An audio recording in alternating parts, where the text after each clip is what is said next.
modern Middle East is a region troubled by war, terrorism, weak and failed states, and civil unrest. But how did it get this way?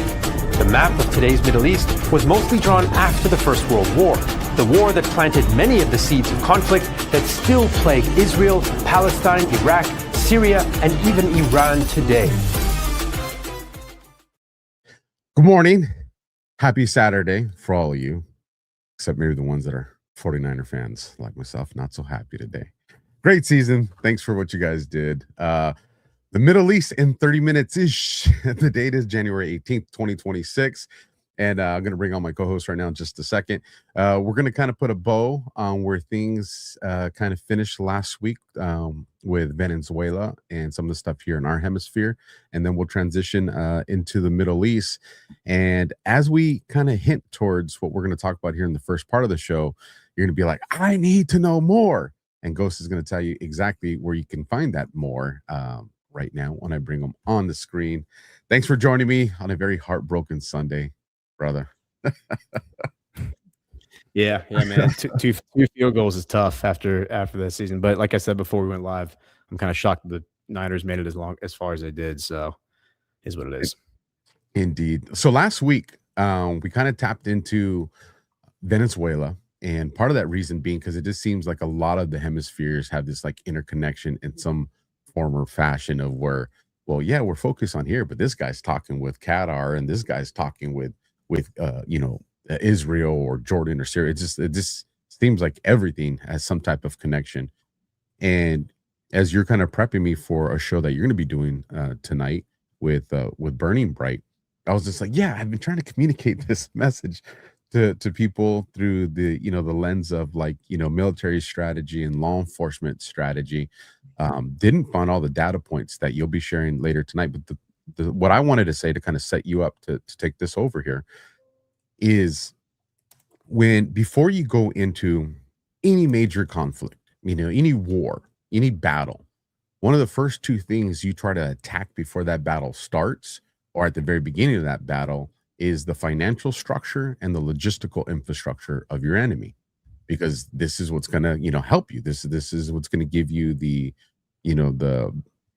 advantage in conflict. So when I saw Trump starting to go after the National Endowment Fund, started to go after USAID, started to go and expose, the NGOs, when he started to, Doge started to show all these different ways that money's, I was like, all right, this guy is going after the money of the deep state, the globalists, whatever anybody wants to call them. And then when I saw that he started to make these moves on Venezuela, and don't forget tariffs. Tariffs was another thing that he did on all this. But then when he did the move on Venezuela, I was like, okay, why Venezuela? We're focusing all this attention on Europe, the Middle East, even, China and Taiwan. Why bringing our attention here? And then, we see he starts taking out the narco boats. And I was like, look, this is narco terrorism is a thing, but this is bigger than that. Yes, the resources is huge, especially when we look at, what China needs for AI and all that. But I was like, there's more here. And so when I started to look at it through the lens of like military strategy and conflict planning, I was like, okay, I can see this. If all these countries and somebody that gave us or gave at least myself confirmation here was Maduro himself. When they were doing an interview with him, I think he was in a car. He's like, most of the narcotics coming through here is coming from Colombia. I was just like, oh, dude's dropping dime. Listen, in street level, we call that dude is snitching. He wants to save his bacon, if you even believe his bacon's really at risk, right? But what he did was he helped give me belief in the way I saw Venezuela as a forward observation base. And some of the research that I did into Venezuela showed a lot of bank laundering that goes through there. A lot of the different cartels from not just Venezuela, but all of South America go through there. It's like all these different factions are running things through there. And I was like, damn, this is like a hub. So if Trump's hitting that to disrupt, he's disrupting their logistics, he's disrupting and their finances. And that's kind of what I've been trying to get people to understand. Like, no, I don't believe that Venezuela is that's where the elections from 2020 were stolen. I believe it plays a role and he's bringing us into that. But I say all that to kind of paint the picture of what I want you to kind of share with us now. Yeah, because we started having this conversation off air, and I just said, "Hey, stop! Like, I want you to say what you just said, like on air." Because after we got together last week, I went on Burning Bright show, did like a 3-hour show with him on it, and then as I was putting together the news brief, because now I'm now the Sunday editor for the Monday edition, starting last week. I went on this rabbit hole. I was spent like all night researching this rabbit hole. I couldn't put it down. And basically what I discovered is what you just said. I discovered that the executive orders that Trump lays out during his first term against Venezuela were layered strategically to target assets. It was not about prosecutions. It was about assets. And I was having conversations with AI and asking it to evaluate it from a legal perspective and evaluate it from a strategic perspective and all these different perspectives, like help me understand why you would do it this way. And basically the TLDR is that prosecutions are messy. There's tons of loopholes to get out of them. They take years and years and years. And there's always arguments when it's international like this about jurisdiction. And they're very costly. But from the perspective of like war fighting, like if you were actually wanted to go after this if you wanted to go after this network, you would target their logistics and you would target their assets. You would stop the cash flow in its tracks and you would seize their assets. And that is exactly what Donald Trump did. I now know that throughout his first term. And this all happened very quietly. This did not happen. This wasn't like splashed across the headlines because our attention was everywhere else except for here. And the keystone of all of it, which I now know about, and I only know about it because of this rabbit hole, was this guy named Matthias Krull. And so let me share my screen so I can just show you his indictment. But Matthias Krull is arrested on July 24th, 2018. He is a German-Swiss banker working in Miami. His Miami office is raided. And if you want to share my screen, here's the plea bargain. This is from the Department of Justice. The date is August 22nd, 2018, 1 month after he's arrested. And it explains that he has pled guilty to everything that he's been accused of. He was arrested by a task force that was assembled to go after the drug cartels. So that's what the task force that ends up arresting him is the task force that was going after drug cartels. That was the vehicle. But basically what he was guilty of is he was a banker who embezzled over $1.2 billion that was stolen from PDVSA, which is the Venezuelan state oil company. And I backlogged it. Like I backtracked his arrest, and he worked for a company named Helsinki. Helsinki is a Panama-based, it's like a bank brokerage. And it was the primary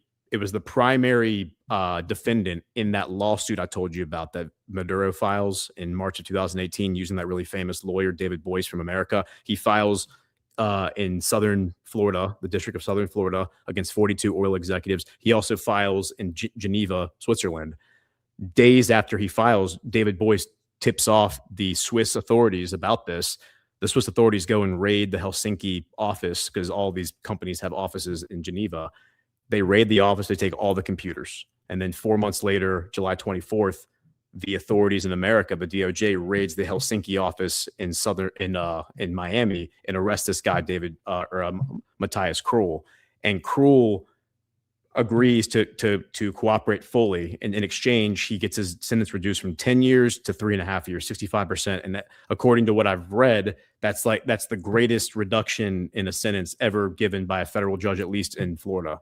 But it could be anywhere. That seemed kind of unbelievable to me, but that's what I'm understanding. The point is that what Krull gives to the authority, like to Trump's DOJ, gives the roadmap for how the entire thing works, how all the banks are basically laundering and embezzling and stealing and laundering all this money that's coming out of Venezuela. And as a result, they start seizing assets from primarily Swiss banks. Jules Baer is one of them, but Credit Suisse is another. And you may recall that back in 2023, Credit Suisse was facing bankruptcy. And as a result, the Swiss government forced another bank called UBS to buy out Credit Suisse.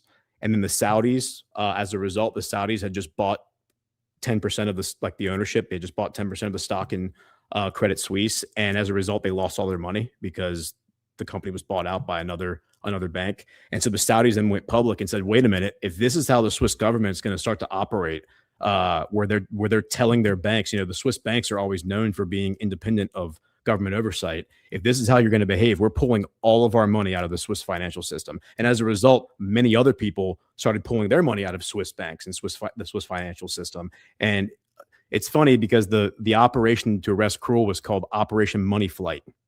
And so now we're seeing all this money leave these traditional banking hubs like Switzerland.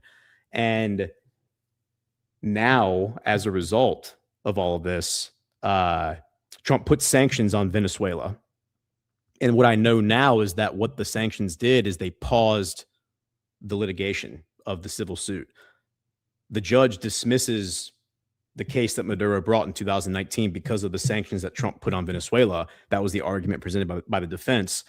However, it was dismissed without prejudice, meaning that it can be brought again. And according to everything I've evaluated and understood now, the fact that the sanctions are now being lifted because Maduro was removed from office, ostensibly, that is now going to allow them to reintroduce this lawsuit and go to discovery. They were about to go to discovery, and the defense said, "Wait a minute, Judge, this is a national security issue because of these sanctions. If we do discovery and give away all of our emails, it's gonna screw up national security." Now we're going to get all the emails and the communications and so forth.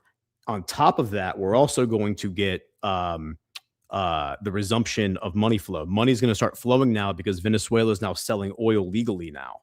And what that's going to do is it's going to trigger the SARs, these suspicious activity reports in the banking regulatory bodies, because the money is now going to be flowing differently than it was flowing before, back when there was corruption. And it's going to start pointing fingers at all these entities that need to be looked into. And it's going to kind of open the floodgates, basically.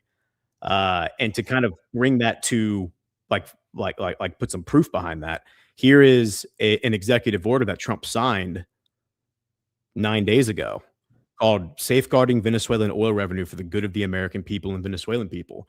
And the summary here is that he took the money, he put it in a Qatari bank, okay, which is outside of the global financial system. And he prohibited any banks or creditors from putting liens on the money because he just sold, he just bought $500 million worth of oil from Delcy Rodriguez from Venezuela, right? So he's put the money in this bank account and said, nobody can touch it. Nobody can come after it. All of these people who think they're owed money by Venezuela because of stuff that happened in the past, we're not giving you that money back. You can't come get it. And the two companies, interestingly enough, the two companies that were really exploiting Venezuela the most prior to Hugo Chavez coming into power in 1998, ExxonMobil and ConocoPhillips. And that, I'm going to go deep into that, like on the narrative tonight and tomorrow night on the Book of Trump. But what I discovered is that it wasn't Hugo Chavez who nationalized the oil. The oil was nationalized by the Venezuelan government in 1976. All Chavez did was take these really corrupt contracts where the Venezuelan government was only getting 1% royalty from the oil sales. And then basically by the time they got to profit distribution to the oil companies and to the Venezuelan government, there was no money left because it had all been eaten up by fees and expenses, cost recovery, throughout the course of running business. So Venezuela was getting screwed. So Chavez basically nullified all the contracts and renegotiated and said, all right, guys, we're going to renegotiate fair, real contracts where you're not stealing all of our money. And the two companies that got up from the table and walked away and said, yeah, we're not going to do that, ExxonMobil and ConocoPhillips. There were a few others like Chevron who stuck around and said, okay, we'll do that. That's why they called Hugo Chavez a socialist dictator. And by the way, what he did is identical almost to what Donald Trump has done with the tariffs, where Donald Trump has said, you know what, these negotiated trade agreements don't work for us anymore. We're going to tear those up and we're going to negotiate new deals.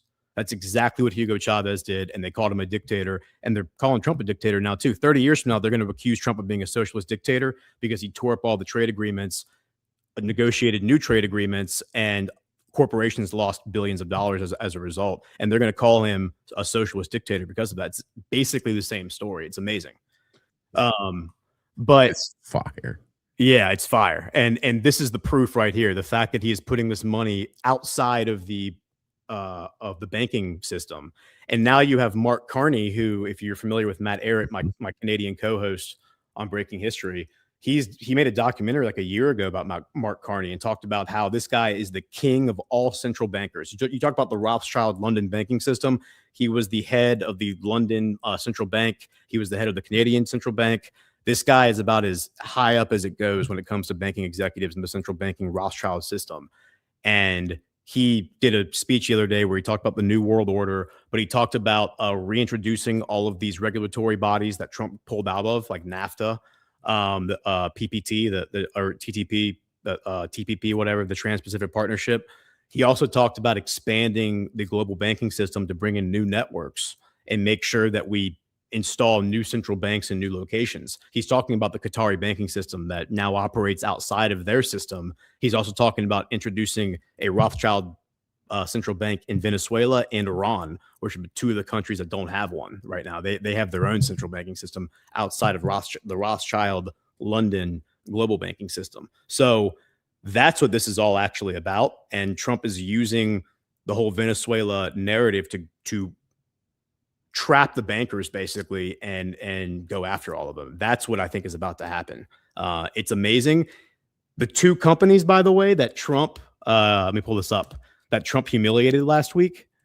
One of them was ExxonMobil. You may recall seeing this because ExxonMobil basically, he had that meeting last Friday where he he brought in all the bankers, all the oil companies. And ExxonMobil was said, hey, we're not happy with this because the Maduro regime is still in power. Like Delcy Rodriguez was Maduro's top lieutenant. Like she's now president. This doesn't make any sense. We're not going back. And Trump said, you know what? You're playing too cute. You're out. Like you're not allowed to come back. There was also this moment where, let me share this, where Trump humiliated ConocoPhillips. Listen here. And think bold.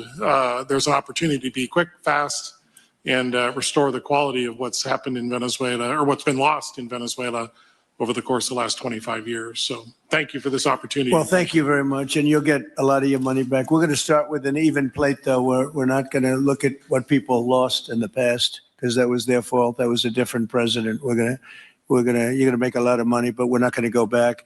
You left a lot of money behind, I guess, huh? What number? 12 billion. How much? 12 billion. Well, it's a good write-off. It's already been written off. It's been written. All right, thank you. You'll make it back one way or the other. You're all going to do very well. I think really very well, Mark. Yeah, you're not getting that money back. And what he's referring to is prior to Hugo Chavez, they were extracting all this wealth out of Venezuela through these really, really corrupt deals. It's why 80% of Venezuela was living in total poverty because none of the money was actually going to the Venezuelan government.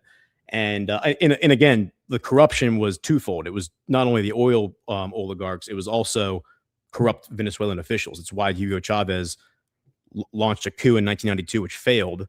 And then he had to go to prison for several years. And then he became president in 1998.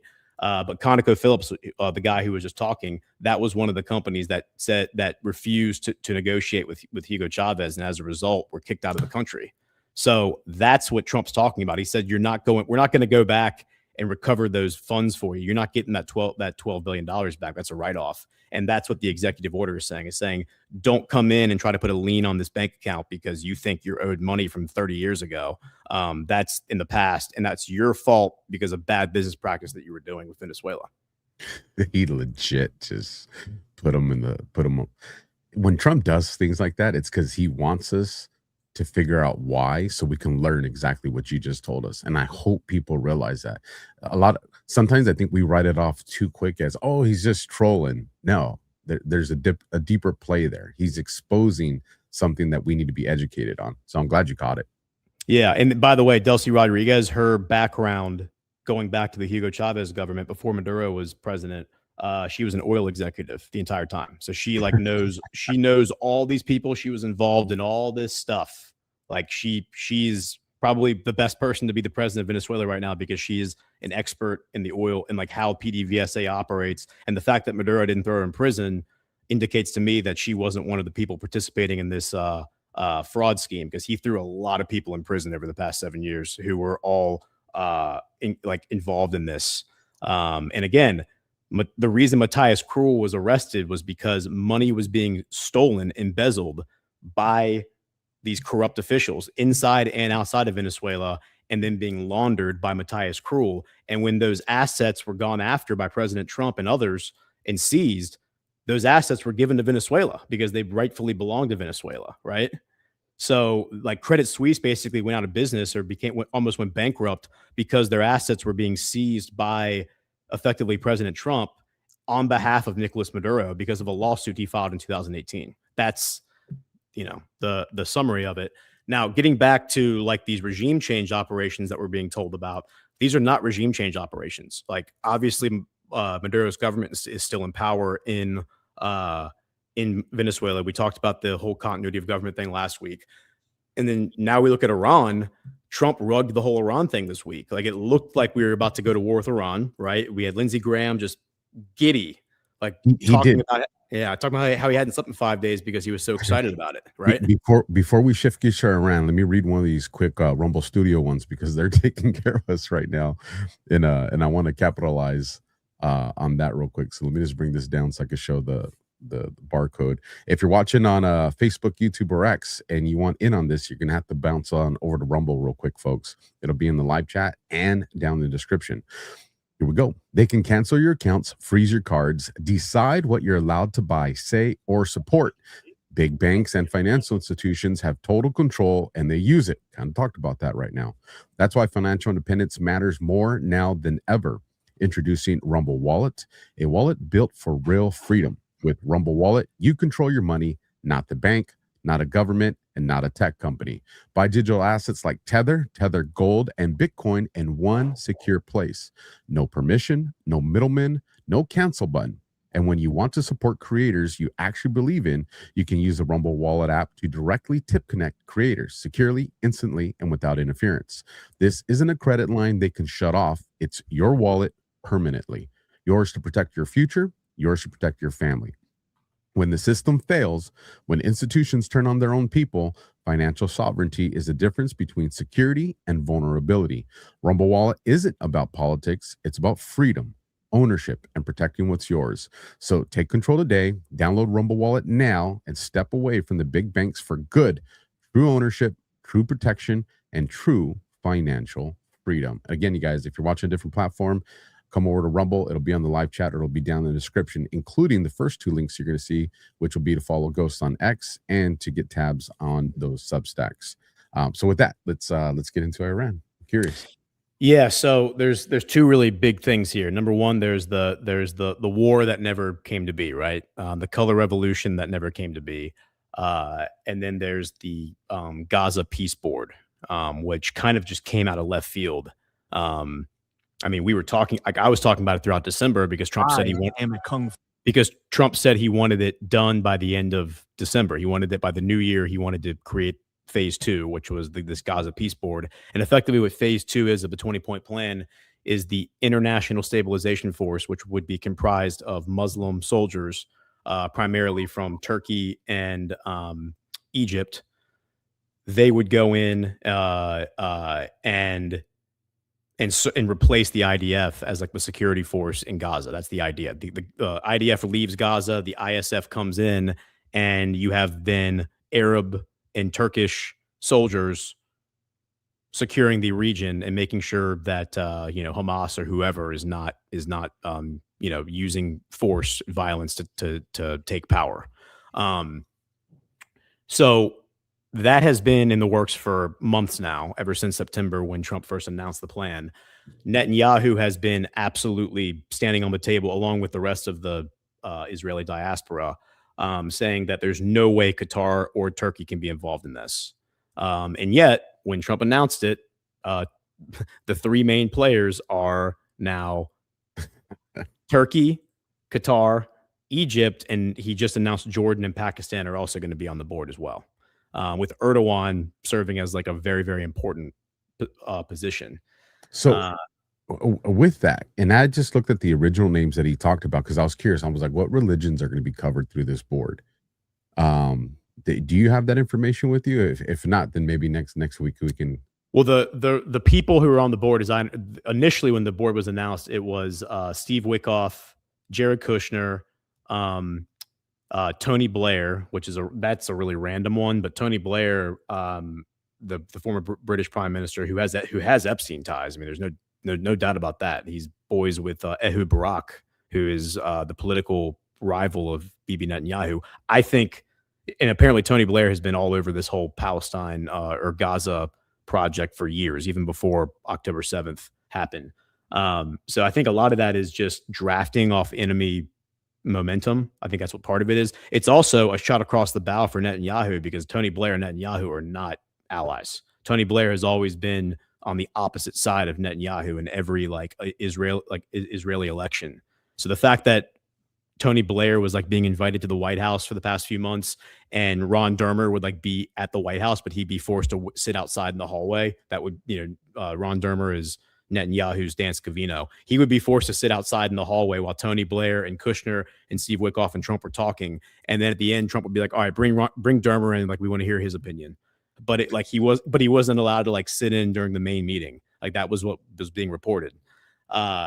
So this peace board gets announced, and apparently a narrative that's even coming out of Israeli media is that Netanyahu wasn't even consulted. They weren't even told about it. This was just announced without them.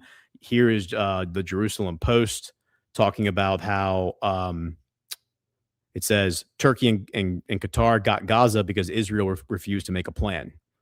So now they're blaming the Netanyahu government for not being receptive enough to the Muslim involvement, and because of that, they got basically shut out of the meetings and they weren't involved. So now we have Erdogan being announced as a part of the board, which is a huge middle finger to Netanyahu's security cabinet, because all of those guys have been threatening Erdogan for the past couple of years. Israel Katz, when he was the foreign minister last year, he said at the UN, he said, you better be careful, Erdogan. You saw what happened to Saddam Hussein. Maybe you'll be next. And then when he became defense minister, he made a similar comment about assassinating Erdogan. And then Erdogan has made, cryptic threats about sending the Turkish special forces into Tel Aviv to take them out. So there's been this narrative warfare between them where they've been threatening one another, in cryptic comments ever since October 7th. The reason that I've long said that I think Turkey will be at the center of all this is because not only was Trump propping up Turkey as his guy when Syria fell last year, but Turkey represents NATO. And so if you want to make sure that the IDF is not going to come back into Gaza and do some false flag to screw up the peace, you put NATO troops in Gaza, because if Israel does that, then they're going to trigger Article 5 and find themselves at war with the United States. That's a requirement, right? We've heard for a very long time that with Ukraine, that if Russia screws around and attacks a NATO country, they're going to find themselves at war in direct conflict with the United States because of Article 5. And now we have that happening with Turkey going into Gaza. And then, of course, Israeli media is announcing that Pakistan and Jordan are now are put on the board as well, which is not a surprise. Jordan, of course, is 2/3 Palestinian because all the Palestinian refugees from the West Bank fled and have lived in Jordan for the past 70 years. And then Pakistan has been at the center of this whole thing since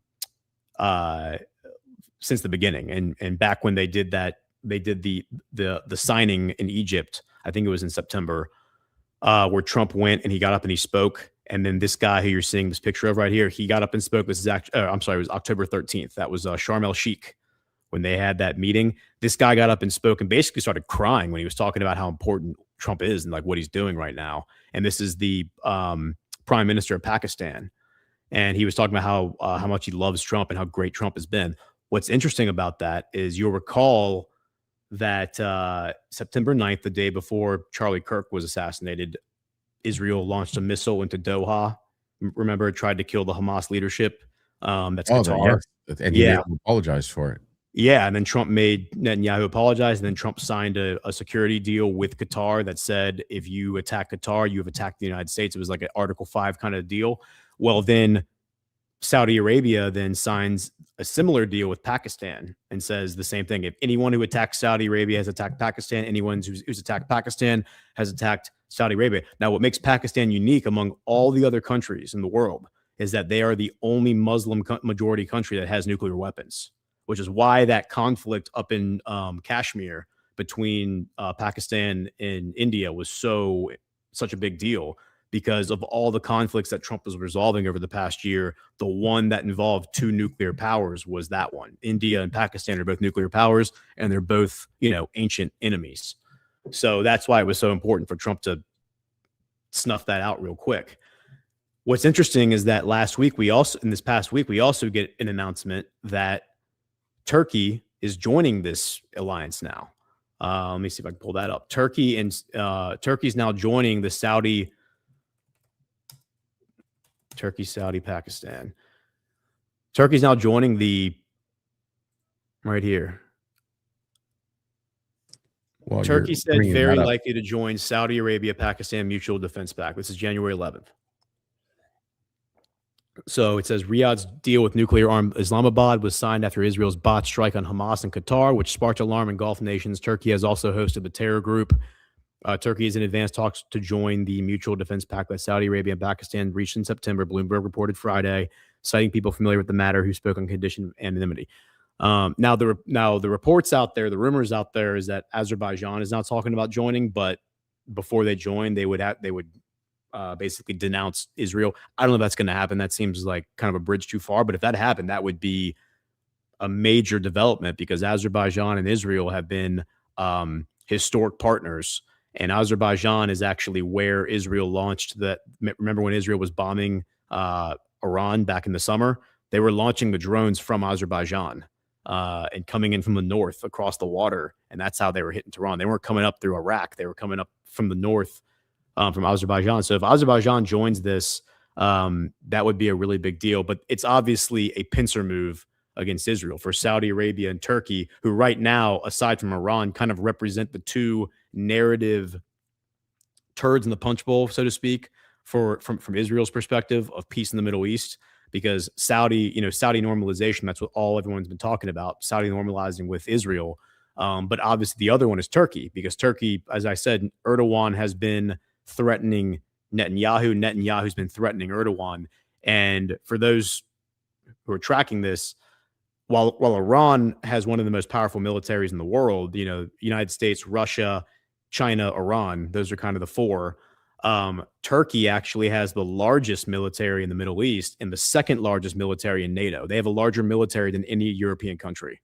So they're a very important military, especially in the Middle East. And now they're getting nuclear power because Russia's already building them a nuclear reactor, and Trump just signed a deal with Erdogan in September we're going to build them a nuclear reactor too. So they're getting nuclear power now too. All of this is these are all shots across the bow, in my opinion, for Netanyahu and his coalition. And it's not just him, by the way. It's the entire Israeli political spectrum feels this way. They are all very anti-Turkey. A lot of them are very anti-Saudi. And now we have this war with Turkey, with this war in Iran, right? So let's talk about what happened with Iran. This is an interesting article. The Jerusalem Post: rapid escalation caught off guard. Part of why Netanyahu asked Trump to slow down on Iran. So we get two narratives that come out when the war never comes to be. Of basically what ends up happening is, I think it was on Wednesday, Trump is holding he's holding, an Oval Office meeting. The press is in there. Somebody asks him about action against Iran. They're like, "Hey, you said that if people in Iran were getting killed, you were going to get involved. What's going on now?" And then Trump's response was, "Well, yeah, apparently they're going to hang 800 people tomorrow, but I've just gotten word that that's not going to happen. They've canceled the executions. There's not going to be any hangings. I appreciate that. Because of that, I'm now not going to attack." That's what Trump said. And then the media was kind of like circling back and saying, well, wait a minute, were there actually going to be 800 executions? This doesn't really sound very reliable. Now we get a story from a number of outlets, but that Steve Witkoff says Iran's foreign minister reassured Witkoff on canceled executions, prompting Trump to call off strikes. So now the report is that Steve Witkoff is the one who ran and told Trump. I just got a text message from Abbas Arakchi. He's the guy who did the interview with Brett Baird the other day, where he accused Mossad and the CIA of running this color revolution inside Iran. He said that there were police officers being beheaded. He said there were ambulances being lit on fire. 350 mosques have been burned to the ground. He said it was ISIS. He said this is ISIS attacking us, which is interesting because the official narrative has been that ISIS is, and Hamas are both funded by Iran, right? But we know that's not true because ISIS was a creation of the CIA, Mossad, NATO, and the corrupt elements of the Arab Gulf countries back in 2011. They were created by all these countries to overthrow Assad. We know that. I mean, that's codified history. So it's not Iran that wanted to overthrow Assad. Assad was Iran's friend, right? So again, that doesn't make any sense. The idea that Iran was the one backing ISIS. ISIS was created to overthrow Assad, and Assad was the one fighting ISIS. So now the narrative with Witkoff is that he's the one who ran in and told Trump about this, and that's what brought everything to a screeching halt. And Trump's like, yeah, we're talking to them now. There's now dialogue happening, right? The other narrative that was out there was that there was that Netanyahu went to Trump and said, hey, slow down. Like, we're not quite ready for all this. Because remember, Trump's rhetoric was very aggressive. And in my opinion, what I told everyone was anytime you hear Trump talk like this, like Venezuela being another example, you know that he's not actually going to do it. 10 years ago, 11 years ago, 12 years ago, before he was president, he would always talk about how Barack Obama would hold a press conference and announce military operations before they would do it. He's like, why do that? Just do the military operation and then explain to us why it had to happen. Don't go out there and tell everybody you're about to invade. That's stupid, right? He's right. like, yeah. So that's the signal that, this is all WWF kind of like WrestleMania soap opera stuff. But right here, rapid escalation caught off guard, part of why Netanyahu asked Trump to slow down on Iran. Reports indicated that Israel may have been taken by surprise, that Trump had been aloof at first, but was suddenly contemplating an attack on Wednesday. When Prime Minister Benjamin Netanyahu called U.S. President Donald Trump last week, the Iran attack was delayed. Part of the reason that Netanyahu asked for a delay was that Israel was caught off guard at the speed at which Washington suddenly seemed ready to attack, according to foreign reports. As of Tuesday, those foreign reports said there was still significant uncertainty about what Trump would do. At the time, top Israeli officials understood that the regime had already killed at least between 2,000 and 3,000 of their own people, mostly on Thursday and Friday, January 8th and 9th, a big jump from the death tolls until then, which were estimated in the 400 to 500 range. They were also aware that around 1 million protesters had come out during the days, skyrocketing total compared to earlier protests, etc. Says there had been an evolution regarding Trump's public statements about what the American military, cyber, or covert forces could do against the Islamic Republic.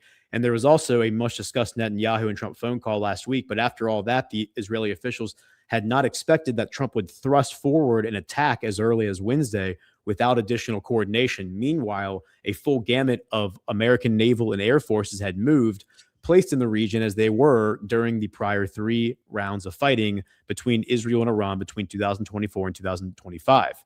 Taken by surprise that Trump had been aloof at first, seemingly slow-moving and deliberate in his consideration of the issue, then suddenly shifted his position to being attack-ready on Wednesday itself, the prime minister, foreign reports have indicated, felt pressed into the unusual position of needing to ask the U.S. president to hold off. Because basically what was happening is they were moving assets out of Qatar. They were moving assets out of Saudi Arabia. There were, satellite images of planes, like military planes, being moved out, and that would indicate that they were about to attack because they would then be preparing for a counterattack. So you're trying to preserve your assets by not just leaving them out on the runway to be bombed, right? And then there was this report on Wednesday that the U.S. was telling all of its officials to leave Al Eid, the air base in Qatar. So there was a lot of signal that something was about to happen. But at the end of the day, if you back up, the carrier strike group that was in the Eastern Mediterranean, that would have been the tip of the spear for any military operation against Iran, was moved out of the Mediterranean and into the Caribbean on November 18th. Why? Because we were going after Maduro. And back then, all the neocons were cheerleading for that strike group to come in, because then we had two strike groups. We had the Ford and we had the Abraham Lincoln, which is the one in the Mediterranean. Now the Abraham Lincoln is going to go back to the Mediterranean, but it's going to take it 7 days to get there. That's ancient. You know, by that time, this narrative is going to be ancient history, right? So that's not soon enough for an attack. That's kind of how you knew that this wasn't actually going to happen. And I even found like regime analysts, people who work for all of the neocon think tanks, coming out and saying that, and saying there's not going to be an attack because we don't have a strike group in the area. There's nobody there that actually runs support, and we don't have, you know, the necessary forces in the region to actually go to war, like start a war with Iran. So this is not going to happen. It says, but it is possible the act of directly asking for a delay in the attack, as opposed to just ongoing consultations and the sharing of strategies and tactics, came about in no small part because foreign reports have said Israeli officials were caught flat-footed. Given that the climax for the protest was between January 8th and 9th, and neither the U.S. nor Israel acted in any way on those days to prevent the slaughter of thousands of Iranians, thereby allowing the regime a significant boost in its struggle to retain power, it appears that both Israeli and American officials have generally been behind on keeping up with developing events in the Islamic Republic. One reason for that could be the sudden jump in the size of the protests from tens of thousands to 1 million in a matter of days, after nearly 2 weeks in which the demonstrations remained relatively small. But whatever the reasons, foreign reports have indicated that Israeli officials did not anticipate the speed or the extent of the ups and downs of the protest to date, despite Israeli officials having extensive information about the economic and water crisis confronting the country for an extended period due to the global nuclear sanctions, which kicked in late in August. So basically what happens is we get acceleration, which we've talked about on Badlands for years now, speculating last year that once Trump got into office, Trump would start accelerating narratives faster than the people on the ground could actually keep up with them. And therefore, it would kind of screw up the plans, right? So here we have a perfect example of that, where Trump narratively accelerates something with Iran to the point where Netanyahu, of all people, is saying, whoa, slow down. We aren't ready to defend against a counterstrike if you go in there and start dropping bombs. Meanwhile, all the assets on the ground, which aren't there, in my estimation, by Trump, these are Mossad assets and CIA assets, deep state assets who are there to start trouble. They're plowing forward full steam ahead. There's videos all over the place of them, you know, lighting government buildings on fire, attacking security personnel, burning mosques, burning ambulances, all that stuff, all the stuff that Arakchi was talking about. Meanwhile, the most necessary part of a color revolution didn't happen, which is the U.S. military or the Israeli military coming in and backing them up. So basically, all these people stuck their heads up. These snakes stuck their heads up out of the grass, got their heads cut off, and those assets are, I guess, removed from the board now. And they're not going to be able. I mean, all the analysis that I've consumed and understand about it is that this basically forced all these bad actors out of the darkness, out of the shadows, because they thought this is the moment, we're going, it's green light. And then the cavalry never came in behind them. They're left out there holding the bag. And now they're being rounded up by the Iranian government and dealt with. And just to tap into that part is what's happening in America right now in the digital realm, with the exposure of news anchors, podcasters, alt media. It's every time they think something's happening, they're popping their heads up to attach themselves to a narrative, and then it doesn't happen, and everybody sees. It's not the violent way you're seeing in Iraq, but the concept is the same. And it's possible we could see that same type of scenario here in the States. And this was one of those things that I'm trying to remember. I don't remember where I said it on a podcast, is, you know, and you outlined it, regime changes in the past have involved us and all the intelligence agencies that are a part of it. Why? Because we've implanted, you know, when I say we, I'm talking the intelligence agencies, not like the good people, not us. But we've put people into the sides of the opposition. And so all of a sudden you have these people that feel like these opposition leaders are organic, they're with them, and this is how we're going to overthrow the government, not realizing, is this a rebranded part of the apparatus? And what's happening here is these people pop their heads up and they lost and they were exposed. And this will provide the people the opportunity that when they actually do have an organic revolution or an overthrowing or an election, it'll be legitimate. It's not going to have these people that are controlled. Yeah, and like, just to further build on that, I mean, here's another story. This is again from the Israeli media. Iranian protesters attack Palestinian Authority ambassador's residence, injure the ambassador. So again, this is the ambassador from the Palestinian Authority, the government of Palestine, the legitimate government of Palestine, not Hamas, but the one in the West Bank, the one that is in opposition to Hamas, where Hamas tried to kill their prime minister back in 2018, which led to them cutting off ties. Why would these protesters go after the Palestinian Authority if they are sympathetic?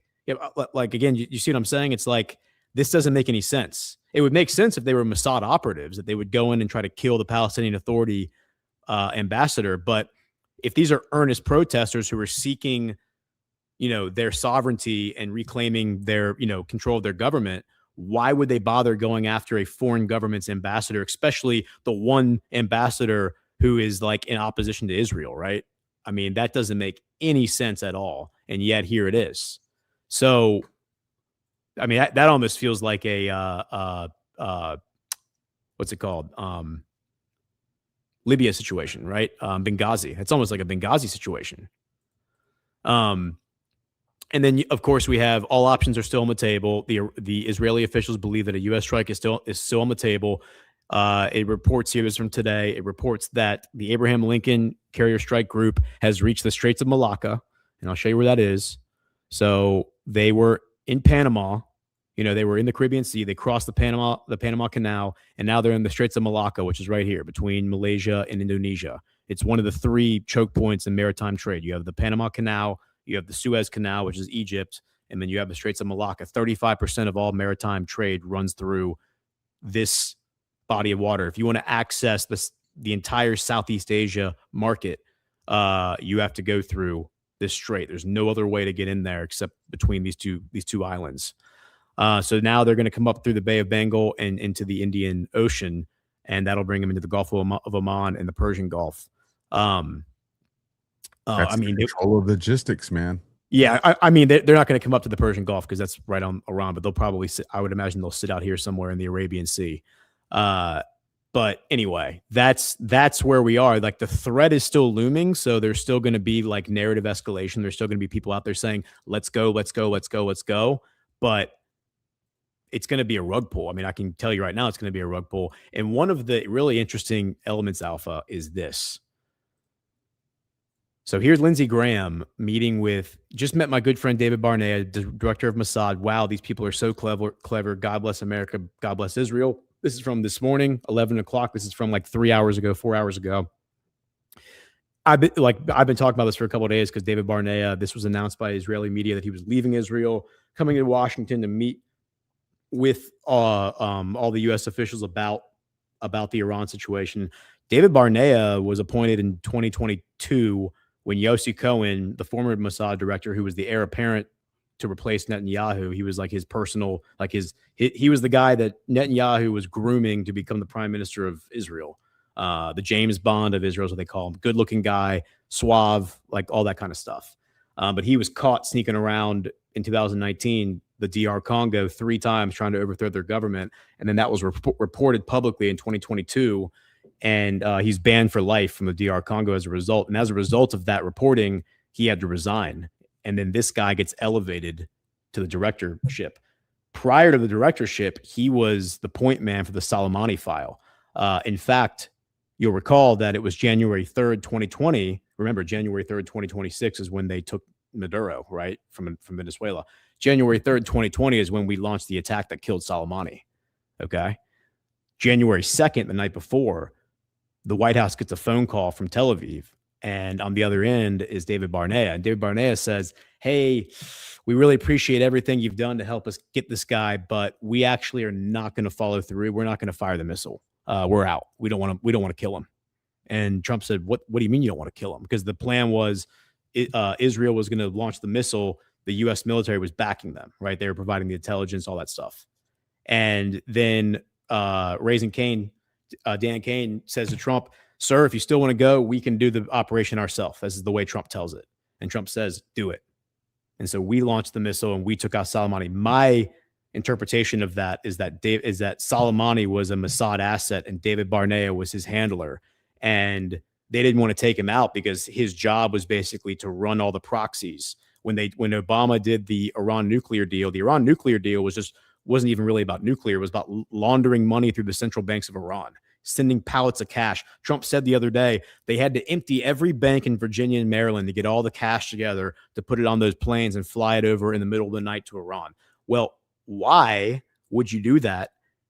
If you were secretly trying to do this. My guess, I'm wondering, Alpha, if the Iran nuclear deal was actually done by white hats, kind of like in The Dark Knight. Remember in The Dark Knight, they send the radiated bills into the system because they want to track the money as it flows, and then they walk into the bank vault and the irradiated bills are all sitting there because the bad guys knew they were coming. I wonder if that's what happened here, because why would they have sent US dollars to Iran, which can be traced through the banking system, if the whole idea was for it to be secret? I wonder if the white hats encouraged the black hats to do this deal, and the black hats were like, yes, let's launder this money.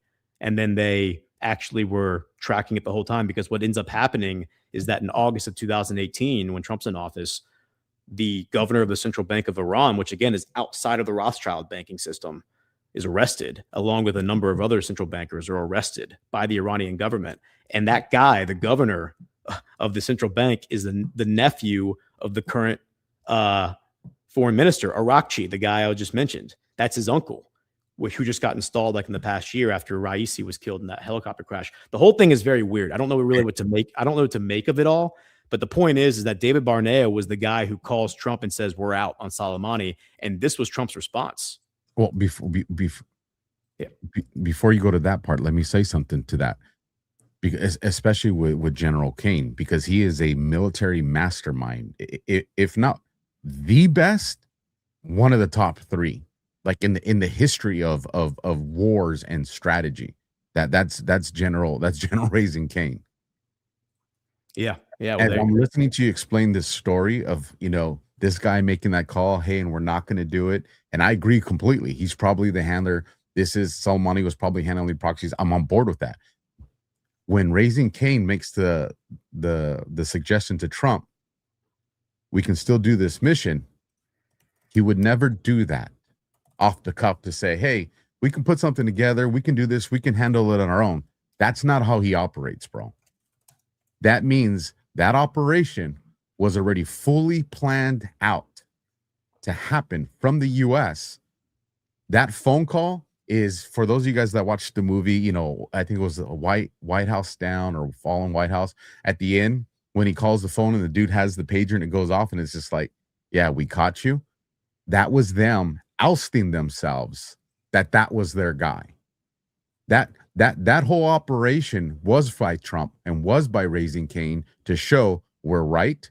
There is the connection, and now we're taking this dude out, because we always knew they weren't going to take him out, but now they just confirmed that's their boy, and that's why they're not taking him out, and that probably put a bunch of pieces together on moves that they were going to make moving forward.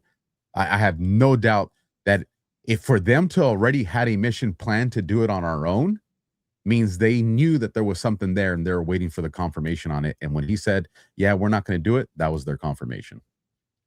Yeah. And so here's, if you want to share my screen, this is what Trump said later, because of course this all happens in 2020. This is what he says later. This is, I think, 2023, when he's campaigning for a second term during the Biden presidency.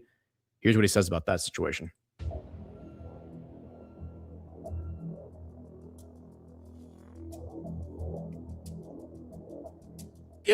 I did have a bad experience with Israel, though, when we took out. And by the way, October 11th, 2023, this is 4 days after October 7th. Arguably, this could have been Trump's first appearance, or one of his first appearances after the October 7th attack. And he chooses that moment in time to say this publicly. Soleimani.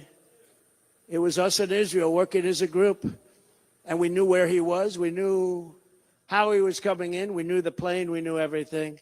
We worked on it for weeks, for months, actually. But I'll never forget that Bibi Netanyahu let us down. That was a very terrible thing. I will say that. So we were disappointed by that, very disappointed, but we did the job ourselves, and it was absolute precision, magnificent, beautiful job. And then Bibi tried to take credit for it. That wasn't good. That didn't make me feel too good, but that's all right. So they got to strengthen themselves up because they're fighting a big force. That is such a mob boss move right there by Trump. Yeah. Even the part where he says, we've been planning this for weeks, months. I think that's even a signal to Bibi to be like, yeah, Bibi, we were planning this for weeks, but we were actually planning it for months. Yeah, and like to your point, that indicates that they probably knew that the Israelis were going to back out. Why would the Israelis back out? How would they be even able to anticipate them backing out unless they knew that Soleimani was one of theirs, and there's no way they were going to remove him from the chessboard because Soleimani would have been the guy necessary to start a war between Israel and Iran from the Iranian side. Listen to this. This is from a few days ago. Really, really timely for Trump to suddenly bring up this old story. And we obliterated Iran's nuclear enrichment capacity with Operation Midnight Hammer. That was another operation that was incredible. And then you have al-Baghdadi. We got out. That's a founder of ISIS, was rebuilding ISIS. Got him. And Soleimani, he's the one, the roadside bomb. And frankly, he was a strong general. Maybe we wouldn't have been so successful. I think we would have, but maybe we wouldn't have been so successful in Iran had he been around. But he destroyed a lot of lives and a lot of young people that walk around with no legs, no arms, a face that was just, just smashed. He was the father of the roadside bomb, and he knew how to do it. We got him.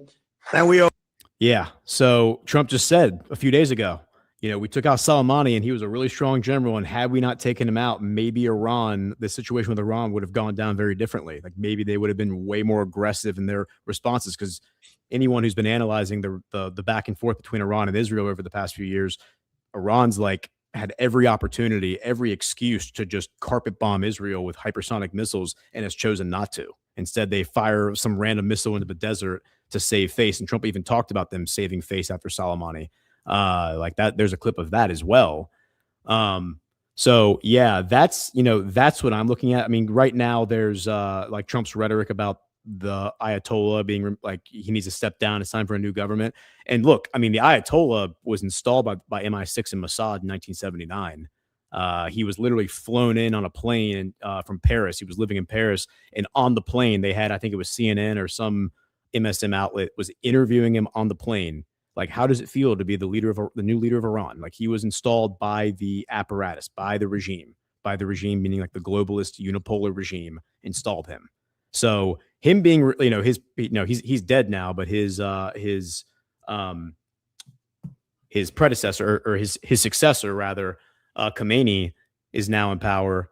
Assuming he's still alive. I heard years ago that he was he's been in the hospital bed. So I don't even know if this guy's actually still alive, but here's an interesting article from Jerusalem Post from today where it says Donald Trump saved Iran's Khomeini once before. Will he do it again?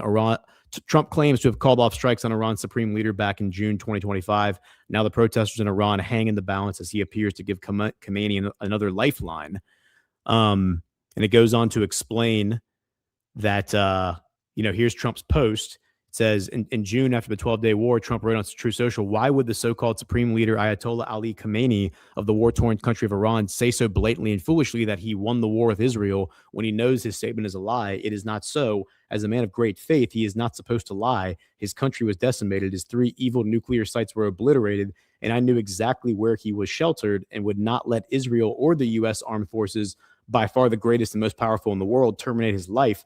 I saved him from a very ugly and ignominious death, and he does not have to say thank you. President Trump. says the president then even claimed that Israeli fighter jets en route to Tehran were called back because of Trump's orders. Quote, in fact, in the final act of the war, I demanded that Israel bring back a very large group of planes which were heading directly to Tehran, looking for a big day, perhaps the final knockout. Tremendous damage would have ensued, and many Iranians would have been killed. It was going to be the biggest attack of the war by far. These are the president's own words. Now, more than 6 months on, and with Iran in the grip of the domestic crackdown on anti-regime protests that have left officially 5,000 people, with unconfirmed reports claiming as many as 16,000 people dead, killed by the regime, Trump has seemingly let Khamenei off the hook once again. Across Iran over the past few weeks, protesters have been filmed and pictured holding handwritten signs addressed to the Prime Minister Benjamin Netanyahu and Trump, calling on them to come to the demonstrators' aid. Streets are being renamed after Trump. Video messages circulated on social media appealing directly to Israel and the United States for help. The hope for the protesters lies in the fact that Trump himself stated on January 2nd, a few days after the demonstrations broke out, the day before he took Maduro, remember, if Iran shoots and violently kills peaceful protesters, which is their custom, the United States of America will come to their rescue. We are locked and loaded and ready to go, right? And then he wrote on Truth Social last Tuesday, the day in which saw the most direct promise of aid. Iranian patriots, keep protesting, take over your institutions. Save the names of the killers and abusers. They will pay a big price. I have canceled all meetings with Iranian officials until the senseless killing of protesters stops. Help is on the way. And then that was when the regime analysts started stepping forward from like the Atlantic Council and saying, wait a minute, no help is on the way. The Abraham Lincoln is still in the Caribbean Sea. There's no way that help is on the way. That's not true, right? So, yeah, that's, again, like the narrative just escalated way quicker than the actuals. But I also think this was like baiting the bad actors to step forward, poke their heads up, get lopped off.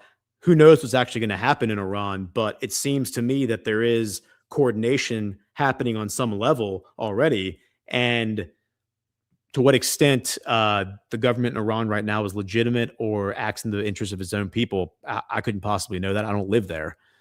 But I can certainly say, just from the optics of the narratives that have unfolded over the past few years, that they are not eager to go to war with Israel and the United States. Otherwise, they would have capitalized on the opportunities to carpet bomb Israel after Israel bombed them, not just last June, but also you'll remember they bombed them in 2024 as well under Biden. And the response was silly. It was like a couple hundred missiles got launched and nobody died. So there's that. The last thing I'll point back to is this post from Lindsey Graham. And it says all the headlines suggesting that our so-called, because the other narrative that was out there was that Trump was stopped by the Arab partners. The Arab partners stepped forward and said, don't do this. We don't want a war in the Middle East. You know, Qatar, UAE, and Egypt or Saudi Arabia said this, and which is exactly what I said too. Because Lindsey Graham has been saying for weeks now that if we bomb Iran, Saudi Arabia will join the Abraham Accords. That's retarded. It's not true at all. It's the opposite. They said they don't want more wars in the region, and they've also normalized with their relationship with Iran after being at war, you know, being in opposition with them since 1979. He says here from January 15th, all the headlines suggesting that our so-called Arab allies have intervened on behalf of Iran to avoid decisive military action by President Trump are beyond disturbing. The Ayatollah's regime has American blood on its hands. They are slaughtering people in the streets. If it is accurate that the Arab response is action is not necessary against Iran, given this current outrageous slaughter of innocent people, then there will be a dramatic rethinking on my part regarding the nature of the alliances now and in the future. And then he gets on a plane and he flies all the way to Israel. He's been in Israel meeting with Netanyahu for several days now and reporting from Israel. And it's important to understand that back in 2018, when Khashoggi was killed, right, 1 year after the Vegas shooting, it was Lindsey Graham who was at the tip of the spear saying, we should cut off all relations with Saudi Arabia. I will never go back to Riyadh until MBS is overthrown and he is no longer in power. He is an animal. He's a degenerate. He's pure evil. And we can't be partners with him anymore because he killed Khashoggi, which was the indication to me that that was all like a false flag to basically ostracize MBS and make him persona non grata in the geopolitical community, which is exactly... That's when President Trump rejected the CIA report. Yes, he came out and he said, "Well, I'm not really sure if the CIA knows what it's talking about." Because all the reporters were like, "Well, the CIA says that it was MBS," and Trump said, "Well, I've spoken to MBS, and MBS said it wasn't him, and I trust him more than I trust the CIA." And that was when people said, "Wait a minute, what? You trust the Saudis more than the CIA?" It's like, I mean, guys, like, have you been paying attention to what the CIA is? The CIA is not exactly a friend of the American people, right? So anyway, that's that. We'll see what happens, but my guess is that we're going to see this whole thing fizzle out. Whether or not the Ayatollah and the IRGC remains in power is to be seen. I don't think those things are legitimate anyway. They were created out of like a color revolution that was fomented by MI6 and the CIA because the Shah would not renew the 25-year consortium agreement, which gave BP in Britain exclusive rights over all the oil in Iran. And when he refused to do that, it expired in 1979. That's when they overthrew the government. That was the whole reason they did it. So, I don't view the Ayatollah and the IRGC as legitimate anyway.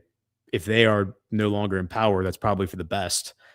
But that's separate from the foreign minister and the president, Pezeshkian, who have been very moderate and seem to be pivoting away from that radical stuff and moving more towards normalization and securing bilateral trade deals with China and Russia and all the members of the Sovereign Alliance, Saudi Arabia included. And a war with Iran, by the way, would also mean a war with Russia and a war with China, because Russia and China are deeply entangled now in the Iranian economy. 60% of the oil that goes to China comes from Iran. And Russia just signed a deal the day before Trump went into office where they're in 10 years, they will be selling more natural gas to Iran than they sell to all of Europe. So they have major economic interests in Iran that are already inked and in paper, like written in paper. There's no way they're going to want a war between Iran and Israel or Iran and the US or any of that stuff.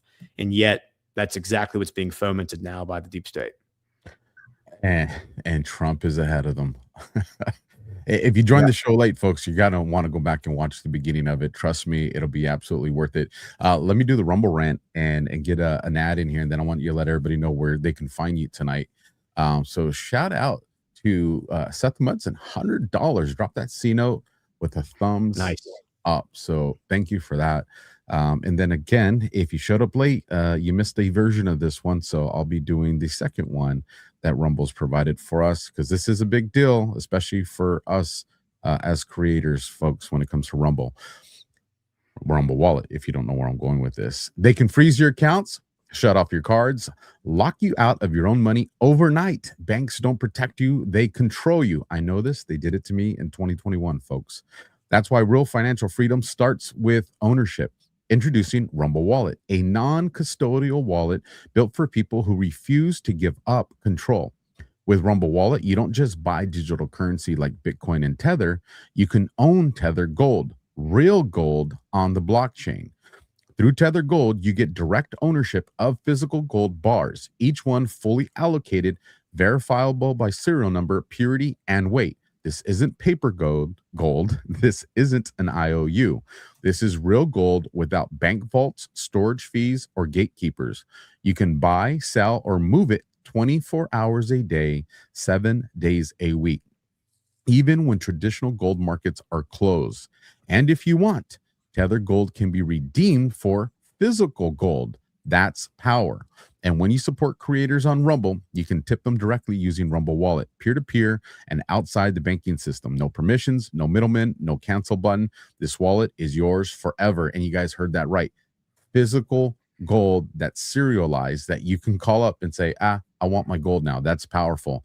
Again, if you guys want in on that, and if you're watching over there on YouTube, X, or Facebook, you got to jettison over to Rumble. That link will be in the live chat now, and it will also be down in the description where you'll find the links to Ghost, because you're going to want to see what he's got coming. So with that, Ghost, let everybody know where they can find you guys. And then I got a soft disclosure ad that we'll close out on that I think you guys will appreciate. Yeah, I missed the show Friday night, but I saw the ad and it's hilarious. So tonight I'll be on the narrative at 9:00 Eastern with Burning Bright on Badlands.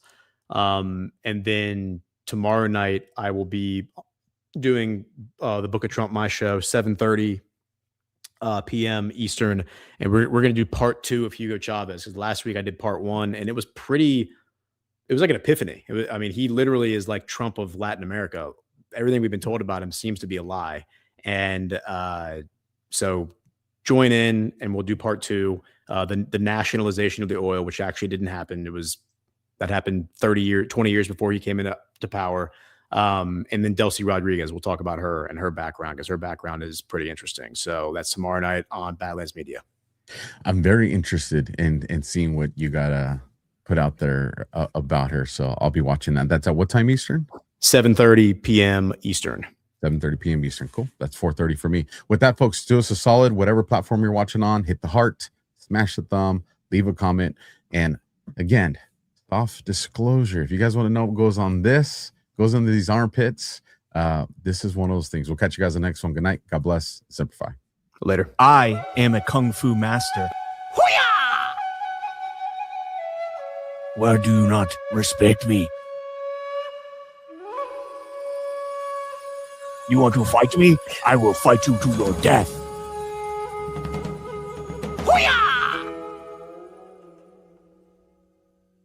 Do you want to tame the mane that is your ugly beard? Do you want your beard to feel silky smooth?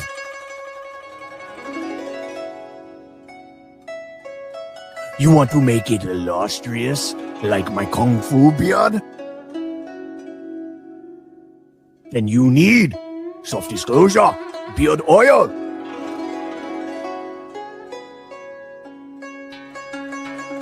Softdisclosure.com. Promo code BADLANDS. A soft disclosure on your beard. Many lady come to you